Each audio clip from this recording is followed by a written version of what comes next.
Le premier élément, c'est un élément qui est majeur aujourd'hui dans le monde du digital, c'est celui de la sécurité.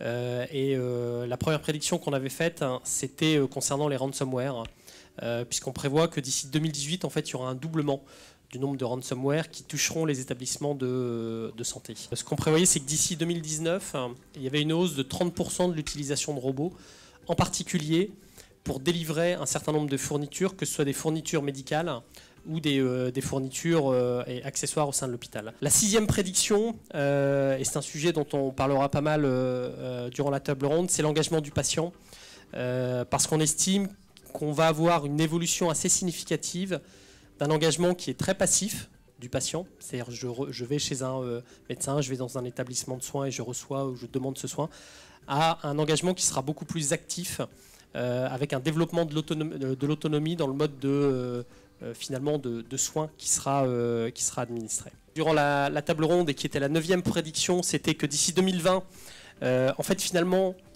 la capacité à capter ces données, à mettre en place un certain nombre de processus automatisés derrière, et bien finalement permettra une augmentation de 20% des patients qui effectueront un suivi autonome de leur santé. C'est-à-dire qu'on délocalisera finalement, on permettra à des patients d'être beaucoup plus autonomes dans leur suivi de santé, parce qu'on leur donnera un certain nombre d'outils qui seront bien entendu en relation avec des établissements de soins, mais que ça leur permettra de suivre de manière autonome leur santé.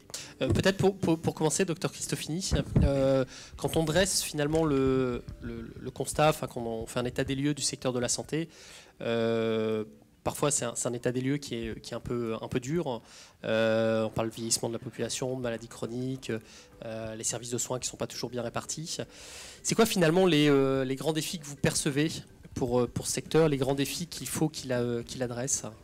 Alors je crois qu'il faut partir du constat, comme vous l'aviez évoqué, que le patient va devenir, le patient ou le citoyen va devenir de plus en plus actif dans sa santé. Et c'est-à-dire qu'il va devenir actif et qu'il va de plus en plus avoir tendance à vouloir gérer son capital santé. Finalement, comment est-ce que vous percevez cette évolution? Comment est-ce que vous percevez également, Dr Teboul, ces besoins en termes d'attente, hein, vis-à-vis des patients, vis-à-vis de leur système de soins, de leur établissement de soins? Ce qu'on voit énormément émerger, c'est l'idée du parcours de soins ou du parcours de santé. On l'a vu émerger depuis une quinzaine, vingtaine d'années dans la médecine. On le voit maintenant passer aussi sur la partie financière, mode d'organisation.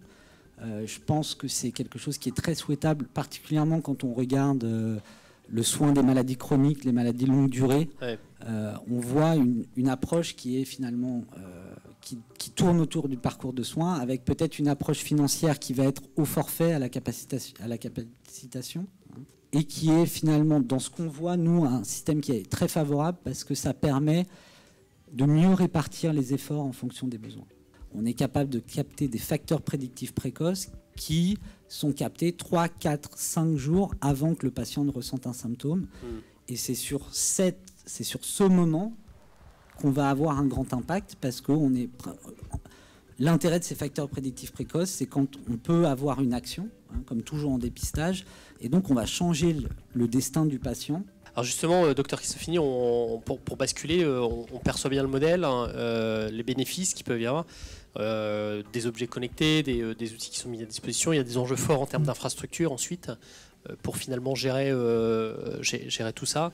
Quel type justement d'infrastructures vous voyez qui sont nécessaires à mettre en place, que ce soit partie réseau, que ce soit partie... Oui, tout à fait. Alors je pense qu'effectivement, comme c'était évoqué, comme on a un changement de paradigme assez important qui va arriver, c'est-à-dire que la grosse majorité des données va plus forcément venir des hôpitaux, mais finalement de chez nous ou du patient. Et donc on voit que finalement on va être confronté à un afflux de données extrêmement important. Les objets connectés, la mobilité nous obligent en fait à mieux comprendre les enjeux de nos clients, de collaborer, mais de façon très étroite avec nos partenaires. Ça nous permet, nous aussi, de nous remettre en question sur tous ces cas d'usage et d'arriver à adapter nos offres. J'entends par là tout ce qui concerne, par exemple, la logistique autour des objets connectés. Ouais. Il y a aussi, par rapport à ça, tout ce qui est la protection de la donnée. Je pense qu'on peut les applaudir, c'est vraiment passionnant. Et beaucoup de sujets d'avenir en tout cas. Un grand merci à vous trois.